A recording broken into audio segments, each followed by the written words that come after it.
Genius Zirakpur के video lecture series में आपका स्वागत है। आज हम chapter 2 is matter around us pure की एक्सरसाइज करेंगे। इसमें 11 क्वेश्चन है। हम 11 के 11 क्वेश्चन का सोल्यूशन देखेंगे और उसका फंडामेंटल लॉजिक समझने की कोशिश करेंगे। क्वेश्चन 1 है which separation technique will apply for separation of the following. हम एक एक करके सोल्यूशन और सेपरेशन देखेंगे कैसे कर सकते हैं हम। पहला है sodium chloride from its solution in water. Sodium chloride water के अंदर मिक्स हो जाता है, तो इसको या तो हम क्रिस्टलाइज करके बाहर निकाल सकते हैं या फिर हम वाटर को इवेपोरेट करके निकाल सकते हैं, क्योंकि सोडियम क्लोराइड इवेपोरेट नहीं होता है।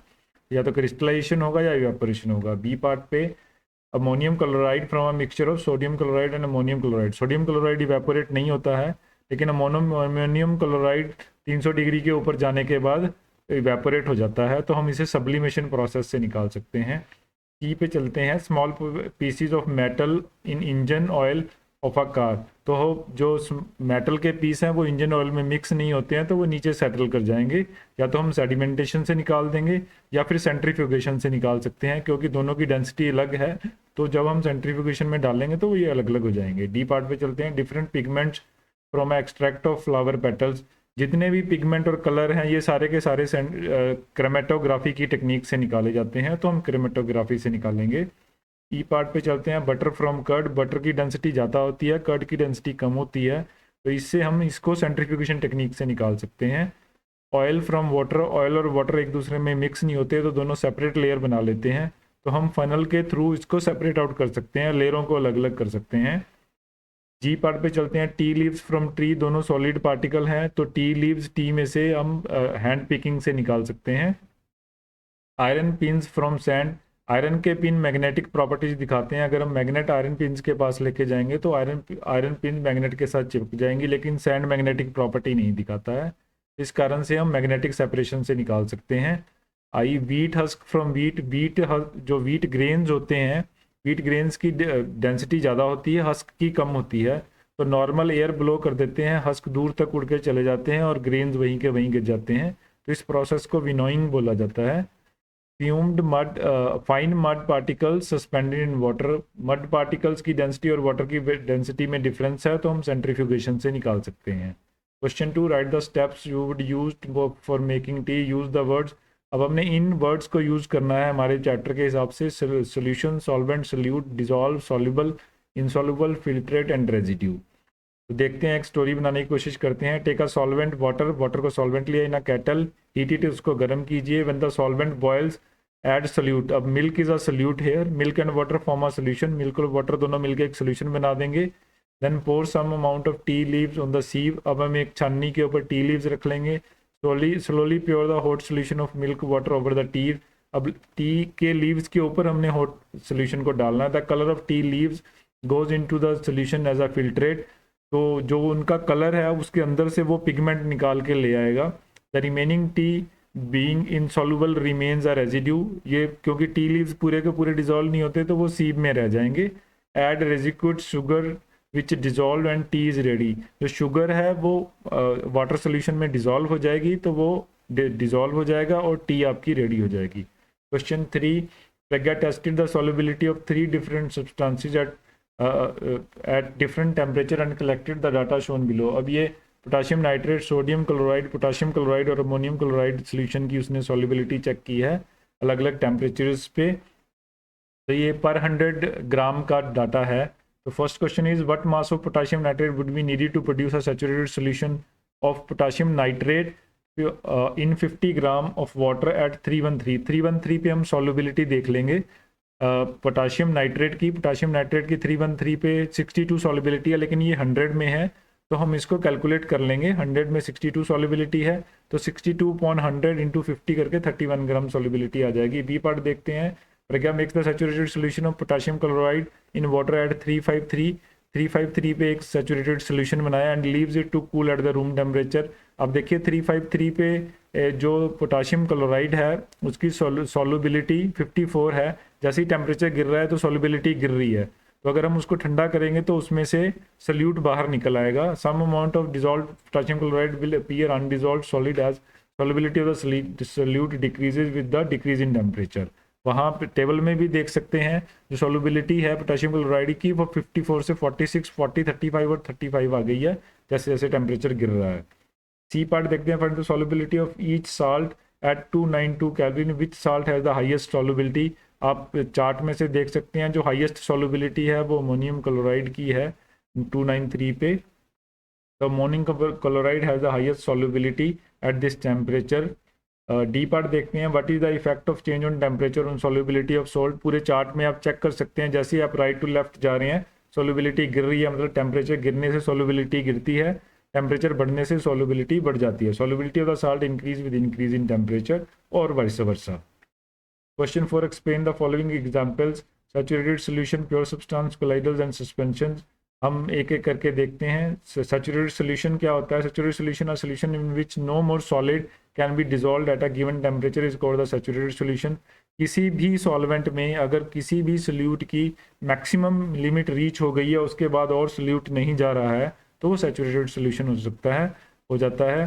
तो आप कोई भी सब्सटेंस जिसमें आपकी मैक्सिमम सॉल्युबिलिटी पहुंच गई है तो उसको सैचुरेटेड सॉल्यूशन बोलेंगे। प्योर सब्सटेंस क्या था? Pure substance is consist of a single matter और particle and can not be separated and other kind of matter by any physical process. अगर कोई आपके पास सब्सटेंस ऐसा है जिसको आप और डिवाइड नहीं कर सकते तो वो प्योर सब्सटेंस हो जाएगा। Pure substance always have a same colour, taste, texture, लगभग दिखने में सेम रहते हैं। कलर, टेक्सचर और प्रॉपर्टी भी सेम दिखाते हैं वो at a given temperature and pressure. For example, pure water is always colorless, odorless, tasteless and boils at 373 degree Kelvin at a normal atmospheric pressure. C part पे देखते हैं colloidals. Colloidals are heterogeneous mixture. The particle size is too small to be seen by naked eye, but it is big enough to scatter. जब भी कोई solution बनता है तो जो सोल्यूट है वो उसमें डिजोल्व हो जाता है पूरी तरह से। कोलाइडल और सस्पेंशन में सोल्यूट डिजोल्व नहीं होता है लेकिन वो डिस्पर्स या सस्पेंडेड रह जाता है। डिस्पर्शन होने के कारण अगर उसका साइज काफ़ी लार्ज है तो वो लाइट स्कैटर कर देता है जिसको हम कोलाइडल्स बोलते हैं। अगर बहुत ही ज़्यादा साइज है कि हम उसको नेक्ड आई से देख भी सकते हैं तब हम उसको सस्पेंशन बोलते हैं। लेकिन कोलाइडल्स जो हैं वो नॉर्मली डिस्पर्स मीडियम में डिस्पर्स हो जाते हैं लेकिन सेटल नहीं करते हैं। तो colloidals are useful in industry in daily life. Colloidals has the following characteristic, heterogeneous mixture होता है, पार्टिकल साइज 1 से 10 नैनोमीटर तक वेरी करता है, नैनोमीटर 10⁻⁻9 होता है और आप नेक्ड आई से इनको देख नहीं सकते। ये लाइट स्कैटर करते हैं।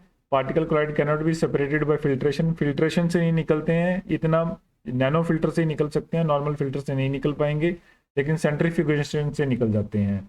ये सेटल नहीं करते हैं या इनका सेटलिंग टाइम बहुत लार्ज होता है तो हम ये मानते हैं कि ये सेटल नहीं करते हैं। सस्पेंशन देख लेते हैं। Suspension is a heterogeneous mixture in which solute particle does not dissolve but remain suspended throughout the bulk of the medium. तो मीडियम में बल्क में सस्पेंडेड रहते हैं। Suspension as the following characteristic, ये भी हेटेरोजेनियस होते हैं। Particle size इसमें 100 नैनोमीटर के ऊपर होता है लेकिन इनको हम विजिबल नेक्ड आई से देख सकते हैं। ये भी बीम ऑफ लाइट को स्कैटर करते हैं। द पार्टिकल सेटल डाउन, ये जल्दी सेटल कर सकते हैं, थोड़ा सेटलिंग टाइम कम होता है इसलिए हम इसको इनमें बोलते हैं कि पार्टिकल सेटल कर सकते हैं। Can be separated by filtration, और नॉर्मल फिल्टर पेपर से, क्योंकि नॉर्मल फिल्टर पेपर इस रेंज के पार्टिकल्स को निकाल देता है तो नॉर्मल फिल्टर पेपर से आप इनको फिल्टर कर सकते हैं। Question 5, classify the following as a homogeneous और heterogeneous mixture. Soda water, wood, air, soil, vinegar, filter tea. Normal viewing से अगर उसका टेक्सचर रेगुलर है, कलर रेगुलर है और रेगुलर प्रॉपर्टीज दे रहा है तो वो होमोजीनियस मिक्सचर हो जाएगा। जैसे सोडा वाटर का जो कलर होता है वो रेगुलर रहता है तो वो होमोजीनियस मिक्सचर हो जाएगा। वुड में आप देख सकते हैं कलर डिफरेंस तो वो हेटेरोजीनियस मिक्सचर है। एयर रेगुलर रहता है तो उसके कारण वो होमोजीनियस मिक्सचर हो जाएगा। विनेगर का भी कलर रेगुलर रहता है, वो होमोजीनियस मिक्सचर जो हो जाएगा। टी फिल्टर करने के बाद जो है होमोजीनियस हो जाती है, जो भी उसका रेजिडुअल पार्ट होता है वो सीव के अंदर रह जाता है तो वो होमोजीनियस मिक्सचर हो जाएगा। वुड और सॉयल दोनों हेटेरोजीनियस मिक्सचर हैं। Question 6, how would you confirm that colourless liquid given to you is a pure water. कोई भी आप ऐसी प्योर सब्सटेंस की प्रॉपर्टी यूज कर सकते हैं। अगर वो प्रॉपर्टी फिक्स है और आपकी प्रॉपर्टी रिपीट हो रही है तो आप कह सकते हैं वाटर है। इस केस में हम बॉइलिंग पॉइंट देख रहे हैं।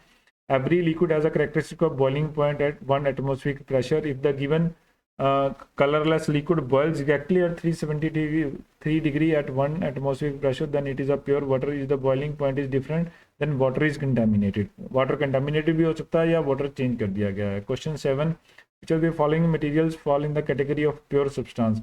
हमें ये बताना है कौन कौन सी चीज़ें प्योर सब्सटेंस हैं। तो आइस जो है वो प्योर है, आयरन प्योर है, मिल्क मिक्सचर है, हाइड्रोक्लोरिक एसिड एक प्योर सब्सटेंस है, कैल्शियम ऑक्साइड एक प्योर सब्सटेंस है, मर्करी प्योर सब्सटेंस है, लेकिन ब्रिक, वुड और एयर ये सब मिक्सचर हैं, ये प्योर सब्सटेंस नहीं है। Question 8, identify the solution among the following mixture. तो हमने सोल्यूशन बताना है, कौन सा सोल्यूशन है। तो जो सी वाटर है वो एक सोल्यूशन है, एयर एक सोल्यूशन है और सोडा वाटर एक सोल्यूशन है, सॉइल और कोल सोल्यूशन नहीं है। Question 9, which of the following will show the tidal effect. जो भी सस्पेंशन या कोलाइडल सोल्यूशन बनाएगा वो टाइडल इफेक्ट देगा। सॉल्ट जो है पूरी तरह से डिजॉल्व हो जाता है, तो इस कारण से ये आपको टाइडल इफेक्ट नहीं देगा। मिल्क आपको टाइडल इफेक्ट देगा। कॉपर सल्फेट का जो सॉल्ट है वो पूरी तरह से डिजॉल्व हो जाता है, तो वो टाइडल इफेक्ट नहीं देगा, लेकिन स्टार्च सोल्यूशन आपको टाइडल इफेक्ट देगा। तो आंसर हो जाएगा बी मिल्क और D starch solution. Question 10, classify the following into elements, compounds and mixtures. Elements जो हैं, जो 100+ एलिमेंट्स हमने आइडेंटिफाई किए हैं, वो एलिमेंट्स से अगर 2 एलिमेंट्स मिलके कोई कंपाउंड बन रहा है तो वो कंपाउंड बन जाएगा। अगर कोई केमिकल रिएक्शन नहीं हो रही, नॉर्मल मिक्सिंग हो रही है, तो वो मिक्सचर बन जाएगा। तो एलिमेंट्स देख लेते हैं, सोडियम, सिल्वर, टिन, सिलिकॉन सारे एलिमेंट्स हैं। कंपाउंड देख लेते हैं, कैल्शियम कार्बोनेट, कैल्शियम कार्बन और ऑक्सीजन का ये कंपाउंड है। मीथेन कार्बन और हाइड्रोजन का कंपाउंड है। कार्बन डाइऑक्साइड कार्बन और ऑक्सीजन का कंपाउंड है। इन सब में केमिकल रिएक्शन है तो ये कंपाउंड हो जाएंगे। मिक्सचर में केमिकल रिएक्शन नहीं है, लेकिन वैसे फिजिकली मिक्स हुए हैं, जैसे सॉइल है, शुगर सोल्यूशन है, कोल, एयर, सोप, ब्लड है। इन सब में 2 या 2 से ज़्यादा जो है सब्सटेंस वो मिक्स किए गए हैं, लेकिन उनमें केमिकल रिएक्शन नहीं हुई है, तो ये मिक्सचर हो जाएंगे। Question 11, which of the following are the chemical changes. Chemical changes वो चेंजेस होती हैं जिनमें कोई नया कंपाउंड बनता है, तो इनमें हम केमिकल चेंजेस देखते हैं। ग्रोथ ऑफ प्लांट में केमिकल चेंजेस है, रस्टिंग ऑफ आयरन में केमिकल चेंज है, आयरन का ऑक्साइड बन रहा है, फेरिस ऑक्साइड बन जाता है। उसके बाद कुकिंग ऑफ फूड में, फूड कुक होता है तो उसका टेक्सचर बदल जाता है, उसमें केमिकल चेंज है। डाइजेशन ऑफ फूड में हम ग्लूकोज का मॉलिक्यूल तोड़ते हैं, तोड़ के उसको कार्बन डाइऑक्साइड में बदलते हैं, तो ये भी एक केमिकल रिएक्शन है। बर्निंग ऑफ कैंडल जो है उसमें ऑक्साइड्स बनते हैं, जो भी चीज़ आप बर्न कर रहे हो। Every burning process is a chemical process, क्योंकि हर बर्निंग प्रोसेस में कोई ना कोई ऑक्साइड बनता है, तो हर बर्निंग प्रोसेस जो है वो एक केमिकल चेंज हो जाएगा। लेकिन freezing of water chemical change नहीं है, क्यों H2O को मॉलिक्यूल H2O ही रह जाता है, सिर्फ फिजिकली चेंज करता है। क्वेश्चन इस chapter 2 is matter around us pure के हमने 11 के 11 क्वेश्चन कर लिए हैं और इसका हमने फंडामेंटल समझ लिया है। अगर फिर भी आपको कोई क्वेश्चन है तो आप हमें कमेंट सेक्शन में लिख सकते हैं, हम आपके क्वेश्चन का जल्दी से जल्दी जवाब देने की कोशिश करेंगे। आपका वीडियो सुनने के लिए बहुत बहुत धन्यवाद।